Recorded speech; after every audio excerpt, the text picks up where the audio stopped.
লীলাকারে বিশ্লেষণ।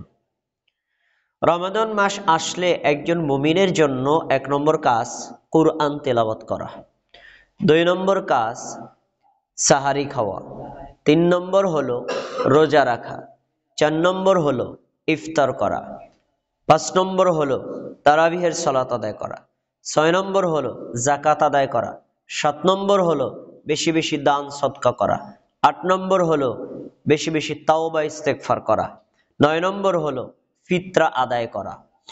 এই আমলগুলো যখন আপনি করে যাবেন তখনই আপনার জন্যই ঈদুল ফিতরের সালাত আদায় যদি আপনি করে যান, করার পর আপনি বাড়ির দিকে রওনা করেন, আল্লাহ রাব্বুল আলামিনের পক্ষ থেকেই আপনার জন্য ক্ষমা এবং অগণিত নেকির ঘোষণা।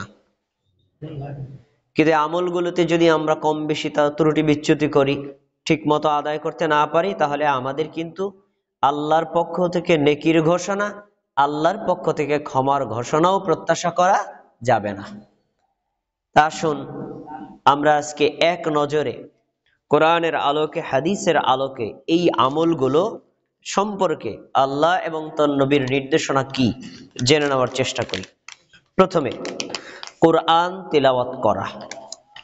যেই আমলগুলো আপনাদের সামনে পেশ করেছি, গুরুত্বগত দিক থেকে সবগুলো আমল সমান না, কোনোটা ফরজ, কোনোটা সুন্নাত, কোনোটা মুস্তাহাব, কিন্তু আমলগুলো রমজান মাস হিসেবে সবটাই গুরুত্ব বহন করে। প্রথমে কোরআন তিলাওয়াত করা, এটি রমজান মাসের ১ নম্বর কর্মসূচি। আল্লাহ সুবহানাহু ওয়া তাআলা সূরা বাকারা ১৮৫ নম্বর আয়াতে কি বলেন? আয়াতটা আমরা সবাই জানি, শাহরু রমাদান আল্লাযী উনজিলা ফীহিল কুরআন। রমজান মাস এমন একটা মাস যেই মাসে কুরআন নাজিল করা হয়েছে। কেন নাজিল করেছেন আল্লাহ? হুদাল লিন্নাস, কোরআন দিয়ে মানুষকে আল্লাহ হেদায়েত দিবেন। ওয়াবাইয়িনাতিম মিনাল হুদা ওয়াল ফুরকান, এই কোরআনের মধ্যে কোনটা ভুল, কোনটা সঠিক, কোনটা করণীয়, কোনটা বরণীয়, কোনটা আল্লাহ পছন্দ করেন, কোনটা আল্লাহ অপছন্দ করেন, কোনটা হেদায়েত, কোনটা গোমরাহ, এটা স্পষ্ট করে বর্ণনা করবে, যার ফলে বান্দা আল্লাহর অপছন্দনীয় কর্মগুলোকে বর্জন করবে, পছন্দীয় কর্মগুলো সে সম্পাদন করবে। আচ্ছা, পরে কি বলছেন? ফামান শাহিদা মিনকুমুশ শাহরা ফালিয়াসুমহু, এই যেই মাসে আমি কোরআন নাজিল করলাম, এই মাস যদি তোমরা কেউ পাও, তোমাদের উচিত ওই মাসে রোজা রাখা। আয়াতটি থেকে আমরা একটা শিক্ষা পাই, আল্লাহ তাবারাকা ওয়া তাআলা কোরআন নাজিল করেছিলেন রমাদান মাসের মধ্যে। কিন্তু আমরা অনেক আলেমদের মুখে এই কথাটা শুনেছি না? রাসূল সাল্লাল্লাহু আলাইহি সাল্লামের নবুয়তি জীবনের 23টা বছরে বিভিন্ন অবস্থার প্রেক্ষিতে, বিভিন্ন ঘটনার প্রেক্ষিতে আল্লাহ তাআলা বিভিন্ন সূরা, আয়াত এভাবে নাজিল করতে করতে 23 বছরে পুরো কোরআন নাজিল করলেন। এইখানে যে বলা হলো আল্লাহ নাজিল করেছেন রমজান মাসের মধ্যে, তাহলে এই রমজান মাসে নাজিল করে বাকি 11 মাসে কি নাজিল করেন নাই? আসলে এই আয়াত দ্বারা উদ্দেশ্য হলো যে রমজান মাসের বাইরেও আল্লাহ কোরআন নাজিল করেছেন, কিন্তু এইটা উদ্দেশ্য বুঝাইছে সর্বপ্রথম আমি যে লাউহে মাহফুজ থেকে প্রথম আসমানে কোরআন নাজিল করেছিলাম, ওই মাসটা ছিল রমজান মাস। সর্বপ্রথম 5টা আয়াত সূরা আলাকের, এই আয়াতগুলো নিয়ে জিবরাইল যখন আমাদের নবীর কাছে এসেছিলেন, ওই মাসটা ছিল রমজান মাস, এবং যেই রাতে এসেছিলেন ওই রাতটা ছিল কদরের রাত। তার মানে আল্লাহ তাআলা কোরআন নাজিল করেছেন রমজান মাস দিয়ে, কোরআন নাজিল করেছেন কদরের রাত দিয়ে। এখানে আপনার একটা চেইন অফ কমন মনে রাখতে হবে। দেখেন তো আপনি এটা মনে রাখা যায় কিনা। আল্লাহ তাবারাকা ওয়া তাআলার নিকটে বছরে 354-55টা রাতের মধ্যে শ্রেষ্ঠ রাত হলো কদরের রাত। আল্লাহর নিকটে বছরের 12টা মাসের মধ্যে শ্রেষ্ঠ মাস হলো কি? রমাদান মাস। আল্লাহর নিকটে সকল নবী রাসূলদের মধ্যে সবচেয়ে শ্রেষ্ঠ নবী রাসূল কে? মুহাম্মদ সাল্লাল্লাহু আলাইহি ওয়াসাল্লাম। আল্লাহর নিকটে অন্যান্য উম্মতদের নিকটে সবচেয়ে শ্রেষ্ঠ উম্মত কারা? উম্মতে মুহাম্মাদি। এখন সবকিছুর ক্ষেত্রে আল্লাহ তাআলা একটা চেইন অফ কমন রক্ষা করেছেন। আবার অনুরূপভাবে যত আসমানি কিতাব আল্লাহ তাআলা নাজিল করেছেন, সকল আসমানি কিতাবের মধ্যে শ্রেষ্ঠতম মৌলিক মূল কিতাব কি? কোরআন। দেখেন সব কিছুর সাথে একটা সম্পর্ক আছে। সর্বশ্রেষ্ঠ কিতাব আল্লাহ নাজিল করেছেন সর্বশ্রেষ্ঠ নবী মুহাম্মদ সাল্লাল্লাহু আলাইহি ওয়াসাল্লামের উপর, সর্বশ্রেষ্ঠ কিতাব আল্লাহ নাজিল করেছেন সর্বশ্রেষ্ঠ উম্মত মুহাম্মদ সাল্লাল্লাহু আলাইহি ওয়াসাল্লামের উম্মতের উপর, সর্বশ্রেষ্ঠ কিতাব আল্লাহ নাজিল করেছেন সর্বশ্রেষ্ঠ মাস রমাদান মাসের মধ্যে, সর্বশ্রেষ্ঠ কিতাব আল্লাহ তাআলা নাজিল করেছেন বছরের শ্রেষ্ঠ রাত কদরের রাতে। দেখেন সব কিছুর শ্রেষ্ঠত্বের সাথে কুরআন জড়িত আছে না নাই? আজকে যদি আপনি নিজেকে শ্রেষ্ঠ উম্মত বলে দাবি করতে চান, শ্রেষ্ঠ মুসলিম বলে দাবি করতে চান, আপনাকে কোরআন তেলাওয়াত করতে হবে, কোরআন বুঝতে হবে, কোরআন আমল করতে হবে, তবেই আপনি শ্রেষ্ঠ উম্মত বলে গণ্য হবেন। তো আল্লাহ তাবারাকা ওয়া তাআলা বাকি 11টা মাসে নাজিল করলেন না, রমজান মাসে নাজিল করেছেন এই কোরআন, তাহলে অন্যান্য মাসে তো আমরা তেলাওয়াত করবই, রমজান মাসে কি আরো গুরুত্ব দিয়ে তেলাওয়াত করা উচিত না? এজন্যই বলেছি রমজান মাসের মধ্যে একজন মুমিন আর মুসলিমের জন্য, একজন নারী আর পুরুষের জন্য যতগুলো কর্মসূচি আছে তার ভিতরে 1 নম্বর কর্মসূচি হচ্ছে কোরআন তেলাওয়াত করা। অন্যান্য মাসে যদি দৈনিক আমরা 5 মিনিট পড়ি, এই মাসে পড়ব কমপক্ষে 1 ঘন্টা। অন্যান্য মাসে যদি আধা ঘন্টা করে পড়ি তাহলে এই মাসে আরো বেশি পড়তে হবে। অন্যান্য মাসে যদি একটা সূরা অর্থ সহ পড়ি তাহলে এই মাসে আরো বেশি পড়তে হবে। কোরআন পড়া, কোরআন শেখা, কোরআন বোঝা, কোরআন তিলাওয়াত করার মাস হলো এই রমাদান মাস। তাহলে আমরা এই মাসটাতে কোরআন বেশি বেশি তেলাওয়াত করব, এটা আমাদের 1 নম্বর কর্মসূচি। 2 নম্বর, তারাউই সালাত আদায় করা। অন্যান্য মাসে আমরা তাহাজ্জুদের সালাত আদায় করি। তাহাজ্জুদ আর তারাবি একই সালাতের 2টা নাম, নামাজ এক কিন্তু নাম 2টা। রমজান মাসের মধ্যে যখন পড়বেন তখন তার নাম হয় তারাবি, রমজান মাসের বাইরে যখন পড়বেন তখন তার নামই হয় তাহাজ্জুদ। তাহাজ্জুদ আর তারাবি 2টাই মূলত কিয়ামুল লাইল, রাতের নামাজ। এখন তাহাজ্জুদ সালাত আদায় করা এটা আমাদের জন্য ফরজ না, নফল, কিন্তু রমজান মাস আসলে এটা সুন্নতে মুআক্কাদা হয়, আরো বেশি গুরুত্ব বেড়ে যায়। রমজান মাসে বাইরে নবী সাল্লাল্লাহু আলাইহি সাল্লাম কিয়ামুল লাইল আদায় করেছেন, কখনো জামাতে পড়েন নাই, আর কাউকে পড়তে অত বেশি উৎসাহ প্রদান করেননি, শুধু ফজিলত বয়ান করেছেন। কিন্তু তারাবি সালাত রাসূল সাল্লাল্লাহু আলাইহি ওয়াসাল্লাম নিজে পড়েছেন, সাহাবীদেরকে পড়তে বলেছেন, তাদেরকে নিয়ে জামাতে পড়েছেন, এবং পড়লে কি ফজিলত হবে তাও তিনি উল্লেখ করেছেন।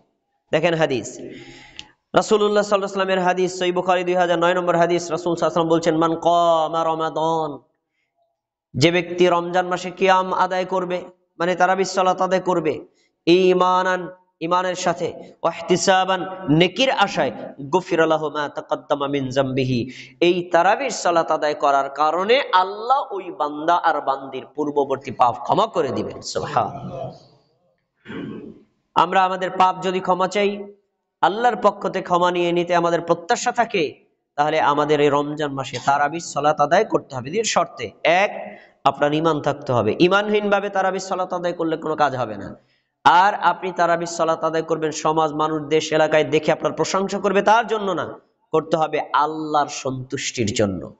ঈমানের সাথে নেকির আশায় তারাবির সালাত আদায় করলে আল্লাহ আপনার পাপ ক্ষমা করে দিবেন। আমরা কি চাই না আমাদের পাপ ক্ষমা হোক?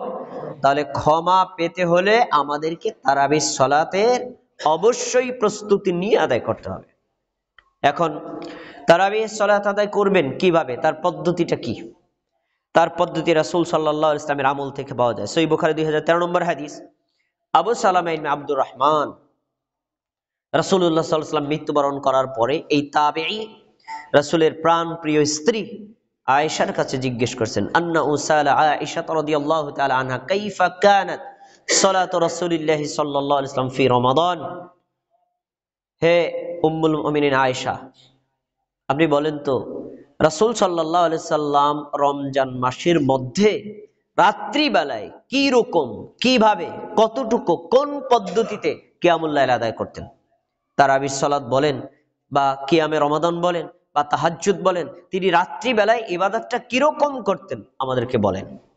তাবির জিজ্ঞেস করার উদ্দেশ্য ছিল কি? আয়েশা রাদিয়াল্লাহু তাআলা আনহা থেকে নবী সাল্লাল্লাহু আলাইহি ওয়াসাল্লামের আমল শুনবেন, জানবেন, সেই অনুযায়ী নিজেও আমল করবেন। আচ্ছা, এবার ফাকালাত, রাসূলের স্ত্রী আয়েশা বলছেন, মা কানা ইয়াজিদু ফি রমাদানা ওয়ালা ফি গায়রিহি। আল্লাহ নবী সাল্লাল্লাহু আলাইহি ওয়াসাল্লামের আমলের ব্যাপারে তুমি জানতে চাইছো রমজান মাসের মধ্যে, তাই না? এবার শোনো, রমজান মাসের মধ্যে বলো রমজান মাসের বাইরে বলো, 12টা মাসেই আল্লাহ রাসূল সাল্লাল্লাহু আলাইহি সাল্লাম 11 রাকাতের বেশি সালাত আদায় করতেন না। আলা 11 রাকাতান, 11 রাকাত পড়তেন। তার 11 রাকাতের বিবরণ কি তিনি পরে বলছেন, ইউসাল্লি আরবাআন, প্রথমে তিনি 4 রাকাত সালাত আদায় করতেন। 4 মানে একই সালামে 4 না, প্রথমে 2 রাকাত পরে একটু বিশ্রাম নিতেন, তারপরে আবার 2 রাকাত পরে হালকা একটু বিশ্রাম নিতেন। এই যে বিশ্রাম বলতে ঘুম না, মানে একটু বিশ্রাম মানে একটু রেস্ট নেওয়া। আচ্ছা, 2-2-4 পড়লেন, তারপরে আবার সুম্মা ইউসাল্লি আরবাআন, 4 রাকাত পড়ার পর একটু দীর্ঘ বিশ্রাম নিতেন, এই জন্য তিনি ডিস্টেন্স করে বলছেন। আবার তিনি 4 রাকাত পড়তেন। তাই 2-2-4 আবার 2-2-4, মোট হলো কত? 8 রাকাত। আচ্ছা, সুম্মা ইউসাল্লি সালাসান, তারপরে তিনি পড়তেন 3 রাকাত বিতর। এখন প্রথম 4 পরের 4, এই 4 8 রাকাত সালাতটা কেমন হতো তার বিবরণ আয়েশা রাদিয়াল্লাহু তাআলা আনহা ওই তাবিকে বলতে চেয়েছিলেন, কিন্তু তিনি তার ভাষা খুঁজে পান নাই। তিনি বলেছেন, ওই যে 4 রাকাত সালাত এত সুন্দর ছিল, ফালা তাসআল আন হুসনিহিন্না অতুলিহিন্না, রাসূল সাল্লাল্লাহু আলাইহি ওয়াসাল্লাম ওই 4 রাকাত সালাত এত দীর্ঘ কিরাত দিয়ে পড়তেন, রুকুতে সেজদায় এবং 2 রুকু থেকে দাঁড়ানোর পরে 2 সেজদার মাঝখানে তিনি এত শান্তশিষ্টভাবে এত সুন্দর করে পড়তেন। ওই নামাজের সৌন্দর্যতার বর্ণনা, ওই নামাজের কিরাতের বর্ণনা তুমি আমাকে জিজ্ঞেস করো না, আমি তা দিতেই পারবো না। সুবহানাল্লাহ। আমরা হাদিসে 2টা শিক্ষা বের করতে পারি, শিক্ষা অনেক আছে, 2টা শিক্ষা আমি হাইলাইট করতে চাই। প্রথম শিক্ষাটা হলো, রাসূলুল্লাহ সাল্লাল্লাহু আলাইহি সাল্লামের সালাত ছিল দীর্ঘ কেরাত দিয়ে। তাহলে তারাবির সালাত আমাদের নবী আদায় করতেন কি দিয়ে? দীর্ঘ কেরাত দিয়ে, মানে একই রাকাতে বড় বড় সূরা পড়তেন। 2 নম্বর হলো, রাসূল সাল্লাল্লাহু আলাইহি সাল্লামের সালাতটা ছিল সৌন্দর্য মণ্ডিত, অনেক সুন্দর। সুন্দর বলতে আমরা কি বুঝাই? নবী সাল্লাল্লাহু আলাইহি সাল্লামের নামাজের শুরু থেকে শেষ পর্যন্ত যতগুলো দোয়া, যতগুলো আরকান, যতগুলো রুকন আছে, প্রত্যেকটা আরকান আর রুকন সবই তিনি করতেন শান্ত শিষ্টভাবে। নামাজের আত্মপন্ত কোন কর্মে তিনি তাড়াহুড়া করতেন না। নামাজে দাঁড়ানো, কেরাত পড়া, তারপর আপনার দোয়া মাসুরা পড়া, অথবা আপনি বলেন মানে নামাজের যে সকল কর্মগুলো আছে, রুকুর তাসবিহ পড়া, রুকু থেকে দাঁড়ানোর পরে তাহমিদ পড়া, সেজদার তাসবিহ পড়া, 2 সেজদার মাঝখানে তাসবিহ এবং দোয়া করা, এগুলো সবই ছিল আমাদের নবী সাল্লাল্লাহু আলাইহি ওয়াসাল্লামের শান্ত শিষ্টভাবে, কোন কর্মে তিনি তাড়াহুড়া করতেন না। আমরা এই 2 জায়গাতে একটু আমাদের সমাজের সাথে মিলাই। আমরা যখন তারাবির সালাতের ইমাম সাহেবের পিছনে পড়ি, তখন দেখা যায় ইমাম সাহেব একটু আগে 4 রাকাত ফরজ সালাত আদায় করেছেন, শান্তশিষ্টভাবে পড়লেন। তারপরে আমরা সবাই যার যার মতো 2 রাকাত সুন্নাত পড়লাম, যার যার মতো সুন্নাতটা পড়লাম। এরপরে যখন ইমাম সাহেব তারাবির সালাত শুরু করলেন, তখন তারাবিতে দাঁড়ানোর পর থেকে শেষ পর্যন্ত ইমাম সাহেবের নামাজের গতি কি দ্রুত হয় না শান্ত হয়? ফরজ সালাতের সাথে দ্রুত বেড়ে গেছে। আর রাসূল সাল্লাল্লাহু আলাইহি সাল্লাম তিনি ফরজ সালাত যতটা শান্তশিষ্টভাবে না পড়তেন, তার চাইতে আরো বেশি শান্ত গতিতে পড়তেন এই তারাবির সালাত। তাহলে রাসূল সাল্লাল্লাহু আলাইহি সাল্লামের সালাতের সাথে আমাদের সালাতের একটু ভিন্নতা আছে না নাই? আছে। আচ্ছা, এই জন্য আমাদের উচিত হবে, আমরা যদি তারাবির সালাতের মাধ্যমে আল্লাহর পক্ষ থেকে ক্ষমা পেতে চাই, রাসূলুল্লাহ সাল্লাল্লাহু আলাইহি ওয়াসাল্লাম যেইভাবে, যে পদ্ধতিতে, যেই সিস্টেমে, যেভাবে আদায় করেছেন, আপনাকে আর আমাকে ঠিক একইভাবে আদায় করতে হবে। একটু কম বেশি করলে আপনি এই নেকির দ্বারা আল্লাহর পক্ষ থেকে ক্ষমা পাওয়ার প্রত্যাশা করতে পারবেন না। আচ্ছা, এরপরে যাই আমরা সাহারি খাওয়া। রমজান মাসে 3 নম্বর কর্মসূচি সাহারি খাওয়া, ভোর বেলায় খাবার খাওয়া। ভোর বেলায় খাবার খাওয়াটাকে রাসূল সাল্লাল্লাহু আলাইহি ওয়াসাল্লাম বলেছেন সহিহ বুখারীতে যে তাসাহহারু ফা ইন্না ফিস সাহুরি বারাকাহ, তোমরা ভোর বেলায় উঠে খাবার খাও, কেননা এই খাবারের মধ্যেই তোমাদের রয়েছে বরকত বা কল্যাণ। তাহলে সাহারি একটা বরকতময় খাবার, সাহারি একটা কল্যাণময় খাবার। এই কল্যাণটা আপনার 2 দিক থেকেই আছে। একটা হলো নেকির দিক থেকে, ভোরবেলা উঠে যদি আপনি সাহারি খান, সাহারি খেলেও একটা নেকি পাবেন। আরেকটা হলো সাহারি খেলে আপনার রোজারও অনেক কষ্ট কমে যাবে। কেউ যদি সাহারি না খেয়ে রোজা রাখে, নিয়ত ঠিক রাখে, তাহলে তো রোজা হবে, কিন্তু কষ্ট তার কম হবে না বেশি হবে? বেশি হবে। তাই জন্য নবী সাল্লাল্লাহু আলাইহি ওয়াসাল্লাম বলছেন তোমরা সাহারি খাও, সাহারি খাওয়ার মধ্যে বরকত আছে। আরেকটি হাদিস আছে, রাসূল সাল্লাল্লাহু আলাইহি ওয়াসাল্লাম বলছেন ফাসলু মা বাইনা সিয়ামিনা ওয়া সিয়ামি আহলাল কিতাবি আকলাতুস সাহার। শোনো, ইহুদিরা রোজা রাখে, খ্রিস্টানরাও রোজা রাখে, তোমরাও সিয়াম রাখো। ইহুদি, খ্রিস্টান আর অন্যান্য অমুসলিমদের মধ্যে তোমাদের সিয়ামের মধ্যে পার্থক্য হলো তারা ভোরবেলায় খাবার খায় না, আর আমরা ভোরবেলায় খাবার খাই। তাহলে অমুসলিমদের মধ্যে আর মুসলিমদের মধ্যে ইবাদতকে পার্থক্য করতে গেলে আপনাকে ভোরবেলায় খাবার খেতে হবে। ওজোর বশত কেউ যদি টেন না পায়, তাহলে ভোরবেলা না খেয়েও যদি সে নিয়ত করে, তার রোজা হয়ে যাবে। কিন্তু ইচ্ছাকৃতভাবে ভোরবেলায় সাহারি খাওয়া বর্জন করা উচিত না। যদি করেন তাহলে এটা ইহুদি খ্রিস্টানদের মতো রোজা হয়ে যাবে। আচ্ছা, এবার আরেকটি আমল আমাদের সমাজে প্রচলিত নাই, কিন্তু আমরা করলে করতে পারি। সেটা হলো ভোরবেলায় আমরা যখন ঘুম থেকে অনেক সময় ঘুমিয়ে যাই, তারাবি পড়ে ভোরবেলায় টের পাই না, তখন আমাদের সমাজের মসজিদগুলোতে দেখা যায় ভোরবেলায় সাহারি খাওয়ার জন্য লোকদেরকে ডেকে উঠায়। কিন্তু রাসূল সাল্লাল্লাহু আলাইহি ওয়াসাল্লাম এবং সাহাবীদের জামানায় নিয়ম ছিল ভোরবেলায় সাহারি খাওয়ার জন্য, জাগরণ করার জন্য তারা আজান দিতেন। এখন আপনারা বলবেন, যদি আজান দেয় আমরা কেমনে বুঝবো এটা কি ফজরের আজান না সাহারির আজান? বুঝবো কিভাবে? পার্থক্য আছে। ফজরের আজানের মধ্যে আস-সালাতু খায়রুম মিনান নাওম এই শব্দ থাকবে, আর সাহারির আজানের মধ্যে এই শব্দ নাই। এই শব্দ দুইটা বুঝবেন যে এই শব্দ থাকলে সেটা ফজরের আজান, আর না থাকলে সাহারির জন্য আজান। এই আজানটা কে দিবেন তাও বর্ণনা আছে, সহিহ বুখারী হাদিস নাম্বার 621। রাসূল সাল্লাল্লাহু আলাইহি ওয়াসাল্লাম বলেছেন লা ইয়ামনা আন্না আহাদাকুম আযানু বিলালিন মিন সুহুরি। শোনো, বেলাল যখন আজান দেয় তোমরা সাহারি খাওয়া বন্ধ করবা না। কেউ খেতে থাকলে খেতে থাকবা, কেন? তিনি কিন্তু ফজরের আজান দেন না। ফা ইন্নাহু ইউআযযিনু বিল্লাইলিন, বেলাল রাত্রে বেলায় আজান দেন লিয়ারজিয়া কাইমাকুম, যারা তারাবি সালাত আদায় করতেছে, তাহাজ্জুদ সালাত আদায় করতেছে, কিয়ামুল লাইল করতেছে, তাদেরকে স্মরণ করিয়ে দেওয়ার জন্য, এই সাহারি খাওয়ার সময় হয়েছে, এখন নামাজ বন্ধ করে সাহারি খাও। আর ওয়ালি ইউনাব্বিহ নাইমাকুম, যারা ঘুমিয়ে আছে রাত্রিবেলায়, তাহাজ্জুদ তারাবি সালাত আদায় করেনি কিন্তু ঘুমিয়ে গেছে, তারা যেন ভোরবেলায় উঠতে পারে, এই জন্য তাদেরকে সতর্ক করতে বেলাল রাদিয়াল্লাহু তাআলা আনহু আজান দিতেন। তাহলে বোঝা যায় যে সাহারির জন্য আজান এটি একটা সুন্নাত, কিন্তু আমাদের সমাজে এটা প্রচলিত নাই।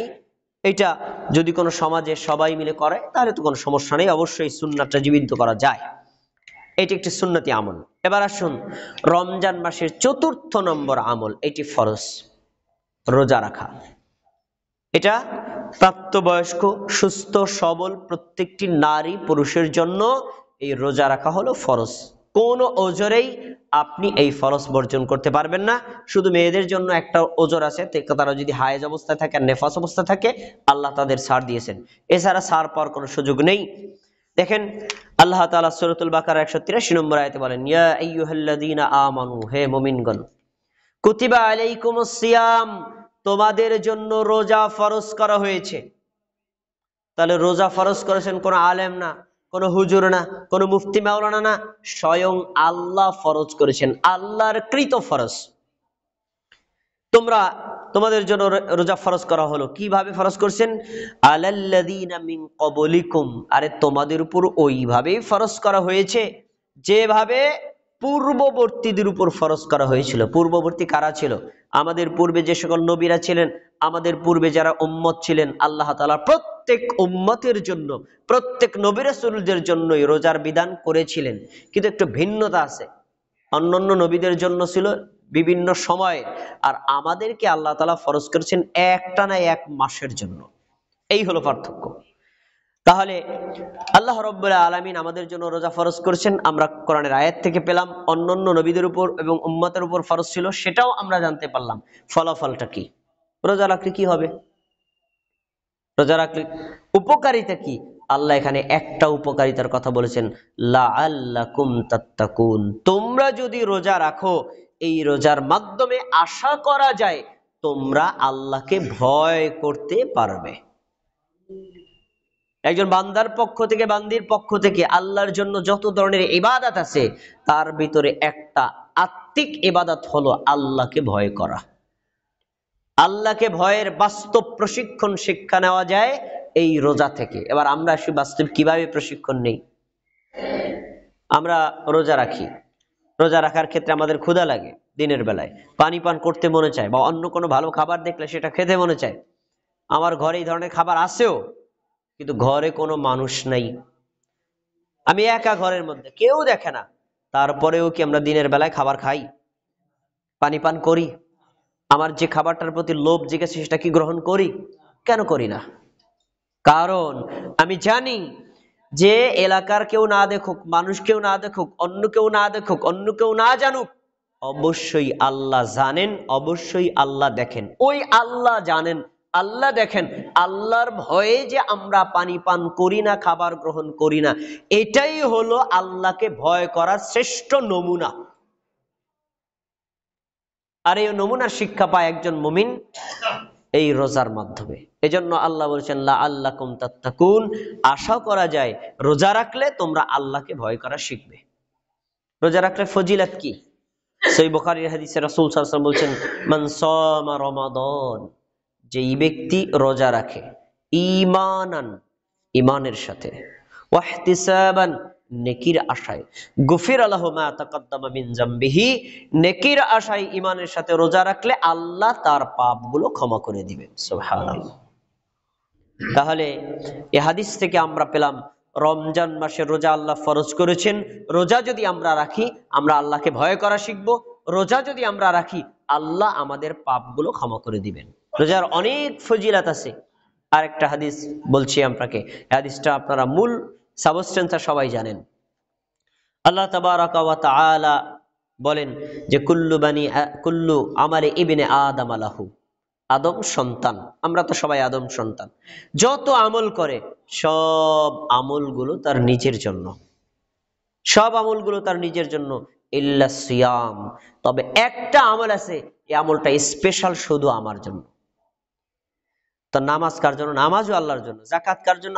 আল্লাহর জন্য। দান কার জন্য? আল্লাহর জন্য। এগুলো আল্লাহর জন্য, কিন্তু এই রোজাটাকে আল্লাহ শুধু স্পেশাল নিজের জন্য ঘোষণা করেছেন, ইল্লা সিয়াম, এই রোজাটা শুধু আমার জন্য, ফাইন্নাহু লি, এটা আমার জন্য, ওয়া আনা আজজি বিহ, আর এই রোজার পুরস্কার আমি আল্লাহ নিজেই প্রদান করব। সুবহানাল্লাহ।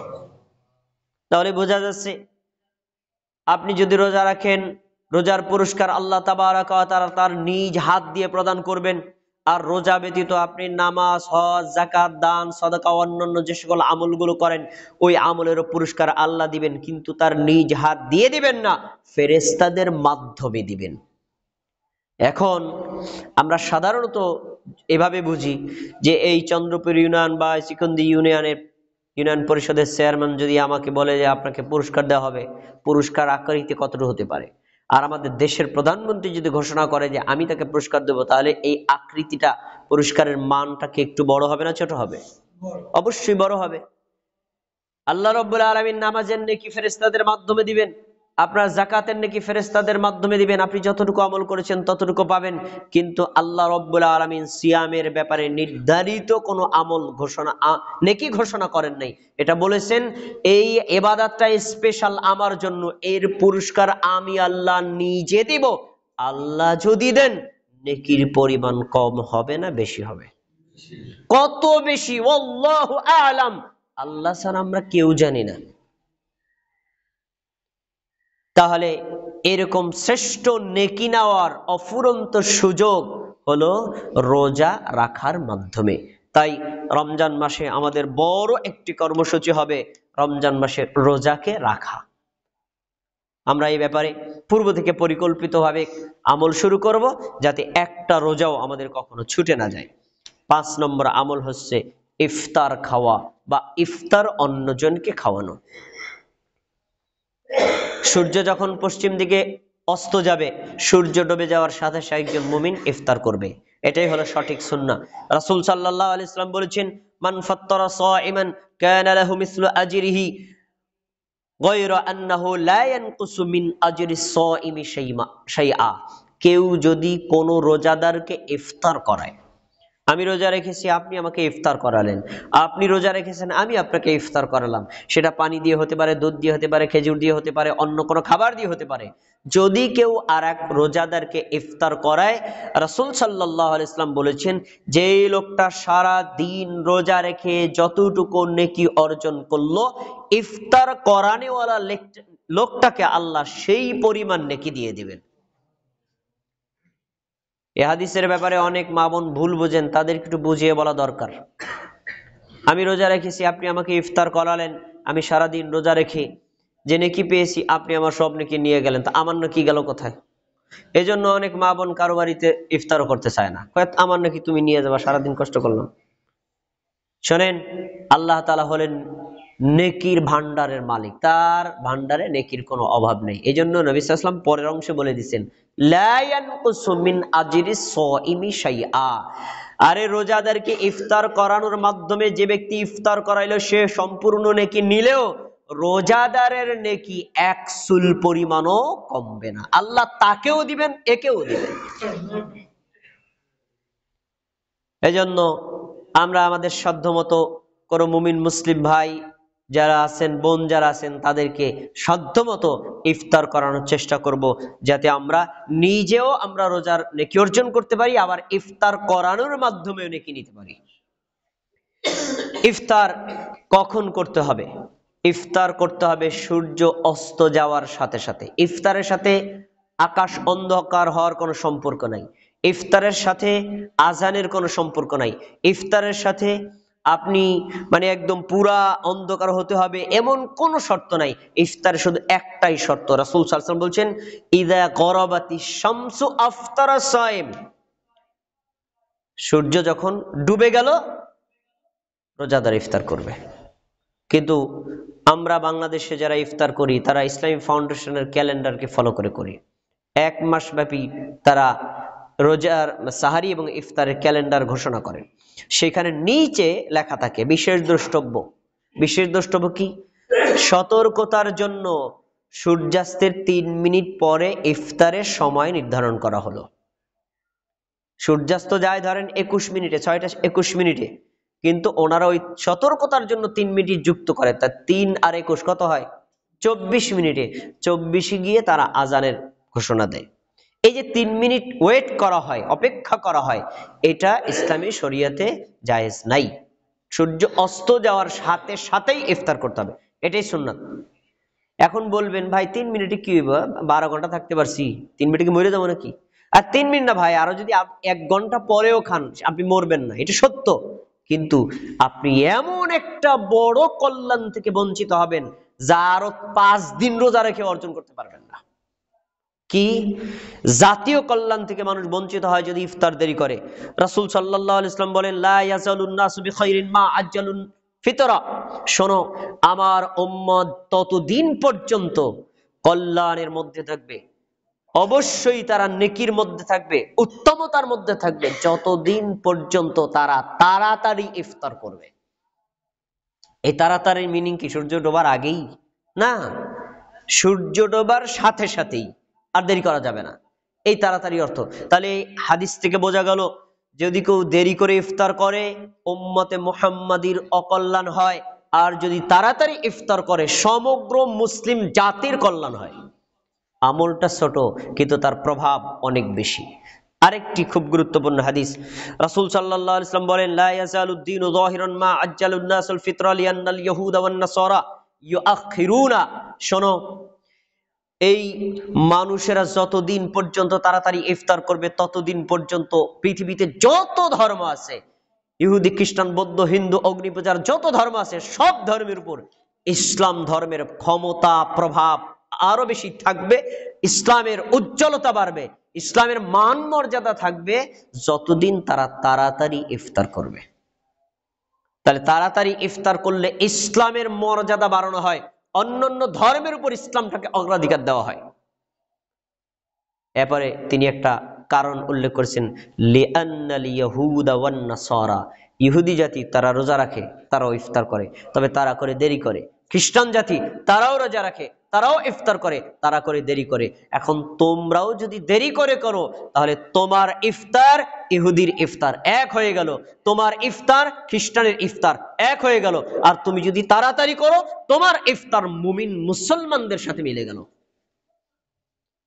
তাই সূর্য অস্ত যাওয়ার সাথে সাথে ইফতার করতে হবে। এ বিষয়ে অবহেলা আছে বেশি আমাদের মা বোনদের। আমার মা ইফতারের পূর্বে রান্না বান্না ইফতারের সবকিছু রেডি করতেন। তো রান্নাঘর গুছগাছ করা, ঝাড়ু মোছা দেওয়া সব রেডি। মা আজান দিয়ে ফেলছে, ইফতার করবেন না। আরে বেটা চুপ থাক, 5 মিনিট আর কি হইবে, কেবল তো আজান দিল। তো এরপরে মা গুছগাছ করতে করতে আজানেরও আরো 5-7 মিনিট পরে ইফতার করতেন। আরে ভাই, বেশি দেরি করে ইফতার করার মধ্যে কোনো কল্যাণ আর নেকি নাই, বরং তাড়াতাড়ি ইফতার করার মধ্যেই কল্যাণ আছে। তাই ইফতারের পারফেক্ট সময়টা জেনে আপনি যথাসময়ে ইফতারের আগেই প্রস্তুতি নিয়ে ইফতারকে সামনে রেখে বসবেন, এটা একটা সুন্নাত। তাহলে আমরা রমজান উপলক্ষে যতগুলো আমল পেলাম তার ভিতরে 5ম নাম্বার হলো ইফতার নিজে করা, অন্য মুসলিমকে ইফতার করানো। এবার 6 নম্বর আমল, রমজান মাসে বেশি বেশি দান করা। ভাই, দান সারা বছরই করতে হয়, তবে রমজান মাসে দানের পরিমাণটা কি বাড়বে না কমবে? বাড়বে। কিন্তু আমরা এই ক্ষেত্রে যথেষ্ট কার্পণ্য